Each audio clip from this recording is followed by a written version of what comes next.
자, 오늘 주시는 말씀은 예레미야서 43장입니다.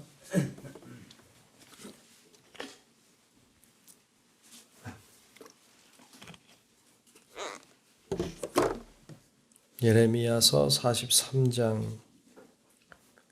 1절부터 끝절까지 말씀을 교독하며 말씀을 보겠습니다. 예레미야서 43장 말씀 교독합니다. 예레미야가 모든 백성에게 그들의 하나님 여호와의 말씀 곧 그들의 하나님 여호와께서 자기를 보내사 그들에게 이르신 이 모든 말씀을 말하기를 마치니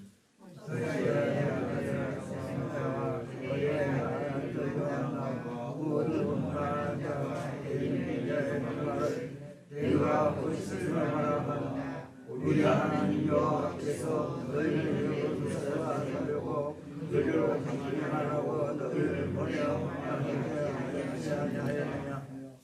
이는 네리야의 아들 바룩이 너를 부추겨서 우리를 대적하여 갈대아 사람의 손에 넘겨 죽이며 바벨론으로 붙잡아 가게 하려 함이라.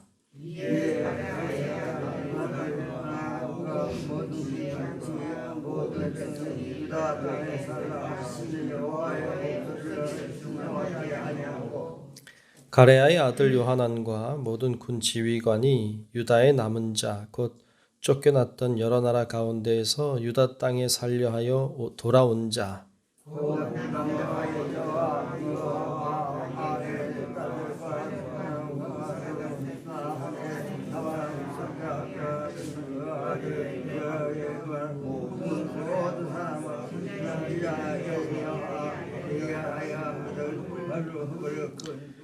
애굽 땅에 들어가 다바네스에 이르렀으니 그들이 여호와의 목소리를 순종하지 아니함이로라.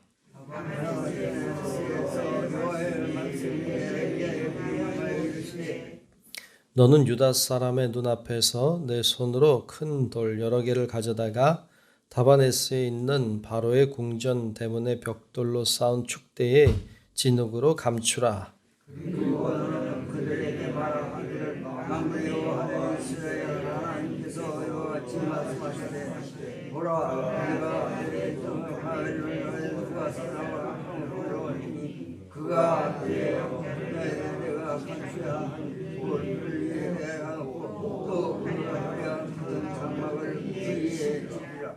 그가 와서 애굽 땅을 치고 죽일 자는 죽이고 사로잡을 자는 사로잡고 칼로 칠 자는 칼로 칠 것이라.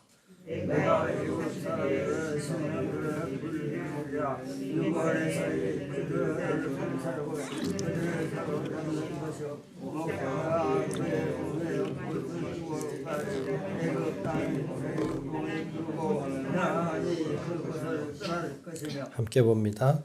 그가 또 애굽 땅 베세메스의 석상들을 깨뜨리고 애굽 신들의 신당들을 불사르리라 하셨다 할지니라 하시니라. 아멘. 네, 주님의 크신 은혜가 오늘도 우리 모두와 함께 하시기를 축복합니다. 아멘. 네, 오늘 43장 말씀을 우리가 같이 봤습니다. 어제 말씀에 이어서 나오는 말씀이죠. 어제 우리가 봤습니다만 이스라엘 유대 백성들이 그 남겨진 자들이 예레미야를 찾아와서 기도를 요청하죠. 상황이 어려우니까 그들이 궁지에 완전 몰렸죠. 포로로 다 끌려갔죠. 또 남아있는 자들 또 그다랴 총독이 죽었죠. 많은 사람들이 또 함께 죽었죠. 이런 어려운 상황에 처하게 됐죠. 그러니까 하나님께 도움을 요청하기 위해서 기도해달라고 말하면서 한 말이 뭐냐면 하나님이 우리가 어디로 가야 할지 어떻게 해야 될지 좀 알려달라고 순종하겠다고. 이게 백성들이 하는 얘기였어요. 정말 하나님 앞에 예레미야가 간절히 간구했죠. 그래서 하나님 주신 말씀이 여기 머물러라. 어디 가지 말아라. 그죠? 두려워하지 말아라. 하나님이 회복시키신다. 이 세 가지 말씀을 주셨어요. 네, 그러면 하면 되죠. 그럼 머무르면 되죠. 그런데 머무르지 않죠. 우리 어제 봤습니다만 이런 건 또 기억하실지 모르겠네. 답정녀라고 했어. 답정녀 기억하셔요? 이런 거는 안 기억해도 돼요. 답정녀라고. 답이 정해져 있는 여자. 답정남이라고. 답이 정해져 있는 남자. 답이 정해져 있으면 안 되죠. 기도에는 하나님이 응답하시는 게 답이지 우리가 정하는 게 답이 아니잖아요. 그럼 하나님의 말씀대로 순종해야 하는데 안 하죠. 오늘 이제 43장에 넘어와서 보니까 1절에는 이제 예레미야가 하는 말을 다 했다. 하나님의 말씀을 다 전했다. 그랬더니 2절, 3절에 보면 그들이 이렇게 반응을 합니다. 배반이죠, 완전. 2절, 3절에 보면 호사의 아들 아사랴와 가레아 아들 요하난과 모든 오만한 자가 예레미야에게 말하기를 네가 거짓을 말하는도다. 참 네가 거짓을 말하는도다. 우리 하나님 여호와께서 너희는 애굽에서 살려고 그리로 가지 말라고 너를 보내어 말하게 하지 아니하셨느니라. 3절에 이는 네리야의 아들 바룩이 너를 부추겨서 우리를 대적하여 갈대아 사람의 손에 넘겨 죽이며 바벨론으로 붙잡아 가게 하려 함이라 그랬어요. 너 거짓말하는 거다. 하나님 그렇게 말한 적 없다. 그렇죠? 바룩이 부추겨서 못 가게 하고 다 바벨론 포로 되게 하려고 우리 다 죽이려고 하는 거다. 이렇게 얘기해요. 답은 정해져 있었어요. 답은 뭐였냐면 애굽으로 가는 거예요. 왜냐하면 여기 너무 힘드니까. 여기 너무 힘드니까. 그러니까 애굽 가고 싶은 거예요. 애굽 가면 그래도 거긴 풍요로운 땅이니까 좀 넓으니까 자기들을 받아줄 것 같으니까. 그러니까 그냥 거기 가는 게 낫다. 여기는 너무 힘들다. 그래서 이미 정해놓고 기도를 요청한 거죠. 여러분 우리도 그럴 때가 많이 있죠. 하나님 앞에 우리가 다 정해놓고 어떻게 할까요? 그게 아니라 하나님이 말씀하신 대로 해야지. 정해놓은 대로 할 거면 기도할 필요 없죠. 그냥 정해놓은 대로 하면 되지. 순종의 자세가 필요하죠. 그러니까 기도라고 하는 거 우리 어제도 나눴지만 기도는 호흡이죠. 하나님께 아뢰는 것이지만 하나님 하시는 말씀을 듣고 순종하는 것이죠. 이 두 가지가 잘 돼야 호흡인 거죠. 그게 사는 거죠. 근데 잘 듣지는 않고 말하기만 하면 그럼 그건 기도인가? 그건 기도가 아니죠. 그건 일방통행이잖아요. 우리가 말하기만 하고 하나님은 듣기만 해야 되는 것이라면 그건 기도가 아니죠. 그러니까 우리가 하나님 앞에 기도할 때에도 그처럼 호흡하는 기도, 하나님 앞에 아랠 것들을 다 아뢰고 그리고 하나님의 말씀에 귀를 기울이고 뭐라고 말씀하시는지 듣고 순종하는 그런 우리 성도 여러분들이 되시기를 축복합니다. 하나님의 소리를 잘 들을 수 있는 귀가 복된 귀죠. 근데 하나님이 뭐라고 말씀하시는지 잘 모를 때가 있죠. 그리고 분별을 잘 못할 때도 있고 잘 깨닫지 못할 때도 있는 게 사실입니다. 그러나 하나님의 말씀에 귀를 기울이는 태도가 중요합니다. 기도를 통해서 우리가 이렇게 나아갈 때 하나님이 뭐라고 이렇게 분명하게 말씀하시고 깨닫게 해주실 때도 있지만 어떨 때는 그렇지 않을 때도 있지 않습니까? 기도해 보시면 다 알잖아요. 그렇지 않을 때에도 우리 하나님의 말씀에 귀를 기울이려고 하는 태도, 하나님이 말씀하시면 순종하겠다고 하는 내 뜻을 내려놓고 주의 말씀에 순종하겠다고 하는 태도가 참 중요해요. 그러면 하나님이 우리를 선한 길로 인도하십니다. 근데 다 정해놓고 하는 거 주님이 왜 모르겠어요? 다 아시죠. 그러니까 정해놓고 하는 게 아니라 말씀하시는 대로 정말 순종하겠다고 하는 이런 열린 마음이 참 중요해요. 그러면 하나님이 분명하게 응답하시지 않아도 우리를 선한 길로 하나님은 분명히 우리를 인도하실 줄로 믿습니다. 그것이 하나님의 역사하는 방법이었어요. 자, 이렇게 그래서 결국 이들이 애굽 땅으로 가죠. 7절에 보면 이렇게 말씀해요. 7절에 보면 애굽 땅에 들어가 다바네스에 이르렀으니 그들이 여호와의 목소리를 순종하지 아니함이로라 그랬어요. 애굽에 있는 다바네스라고 하는 곳으로 갔죠. 이들만 간 게 아니라 그곳에 살던 사람들을 많이 이끌고 다 갔어요. 예레미야도 갔죠. 끌려가는 거죠. 그곳에 가서 하나님이 예레미야에게 주신 말씀이 있었어요. 이렇게 하나 했어요. 오늘 9절 말씀에 보면 이렇게 말합니다. 너는 유다 사람의 눈앞에서 내 손으로 큰 돌 여러 개를 가져다가 다바네스에 있는 바로의 궁전 대문에 벽돌로 쌓은 축대에 진흙으로 감추라.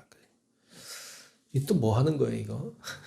큰 돌 가져다가 바로의 성 궁궐 대문 벽돌에 축대에 쌓은 곳에 그것을 갖다가 묻어놔요. 뭐 하는 걸까요? 10절에 보면 이렇게 그것에 대해서 해석을 하고 있죠. 10절에 보면 그리고 너는 그들에게 말하기를 만군의 여호와 이스라엘의 하나님께서 이와 같이 말씀하시되 보라 내가 내 종 바벨론의 느부갓네살 왕을 불러오리니 바벨론 왕을 여기까지 애국까지 불러올 거다. 그가 그의 왕좌를 내가 감추게 한 이 돌들 위에 놓고 그 화려한 큰 장막을 그 위에 치리라. 바벨론 왕이 이곳에 와서 전쟁할 것, 그리고 바벨론의 왕이 승리할 것을 말합니다.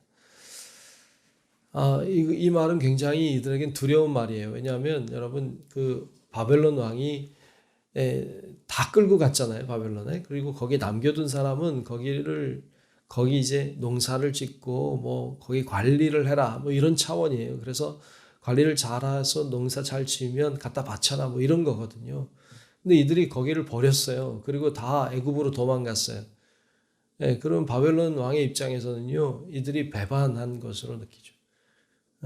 근데 애굽 땅도 이들이 정복할 거다. 뭐 이렇게 말하니까, 그러면 이제 어디로 가요? 이제 갈 곳이 없어요. 이제는 다 죽은 거다. 이제 이런 생각이 들게 되죠. 그런 하나님의 징계에 대하여 선포하고 있는 말씀입니다. 이들은 이제 두렵게 됐죠. 겁이 나겠죠. 그러한 하나님의 심판에 대하여 얘기하고 있어요. 인간이 도망간다고 도망가지만 사실 도망갈 곳이 없죠. 인간이 어디로 피하겠어요. 하나님의 손길을 통해 갈 곳이 어디 있어요. 저 바다 끝에 갈지라도 하나님의 손이 거기도 계신다. 그러니까 이제 다 어디 도망갈 곳도 없고 하나님의 심판을 선포합니다. 하나님의 심판 앞에 도망갈 자는 아무도 없어요. 오늘 우리가 사는 이 땅에서도 마찬가지지만 영원한 세계에서도 마찬가지. 하나님을 피해 갈 수 있는 곳은 없습니다. 하나님을 두려워하는 마음이 필요해요. 하나님 앞에 떨리는 마음, 열린 마음, 이런 마음들이 필요하죠. 여러분 우리가 오늘도 하나님 앞에 나와서 기도하는데 열린 마음으로 기도하고 주님이 모든 것의 주관자이시다. 주님만이 모든 것을 되게 하실 수 있고 또는 안 되게 하실 수 있다. 그것이 주님 손에 있다고 하는 믿음이 필요합니다. 그래서 오늘도 하나님이 하시면 됩니다. 하나님이 막으시면 될 것도 안 됩니다. 이런 믿음. 우리가 뭐 병이 있거나 문제가 있거나 그래도 치료하는 것이 의사가 아니고 하나님이 결국 하셔야 된다고 하는 믿음으로 우리가 나아가서 오늘도 하나님의 은혜와 축복을 경험하는 우리 성도 여러분들이 되시길 주의 이름으로 축원합니다. 기도하겠습니다. 하나님 고맙습니다. 오늘도 주의 은혜와 사랑을 경험하고 또 주의 뜻을 따라 살기 위해 이렇게 기도의 자리에 불러주시니 감사합니다. 아버지 하나님, 주님의 말씀 앞에 순종하는 자 되기를 원합니다. 어떤 말씀을 하시든지 어떤 말씀으로 우리를 인도하시든지 순종하고 따름으로 정말 하나님의 은혜와 축복을 누리게 도와주옵시고, 지금 비록 어렵고 지금 비록 힘들고 지금 고통스럽다 할지라도 주의 말씀에 순종함으로 하나님이 열어주시는 은혜를 경험하게 하여 주시옵소서. 성령께서 오늘도 이곳에 계시는 줄로 믿습니다. 우리의 기도에 귀를 기울이시며 오늘도 응답하시려고 준비하시는 주님을 알게 하시고, 하나님 앞에 간구하며 나아갈 때 하나님의 큰 은혜와 축복도 경험케 하여 주옵소서. 오늘 하루도 주님이 동행하실 것을 믿으며 살아계신 예수님 이름으로 간절히 기도하옵나이다. 아멘. 하늘에 계신 우리 아버지여, 이름이 거룩히 여김을 받으시오며 나라가 임하시오며 뜻이 하늘에서 이루어진 것 같이 땅에서도 이루어지이다. 오늘 우리에게 일용할 양식을 주시옵고, 우리가 우리에게 죄 지은 자를 사하여 준 것 같이 우리 죄를 사하여 주시옵고, 우리를 시험에 들게 하지 마시옵고 다만 악에서 구하시옵소서. 나라와 권세와 영광이 아버지께 영원히 있사옵나이다. 아멘. 주옵소서.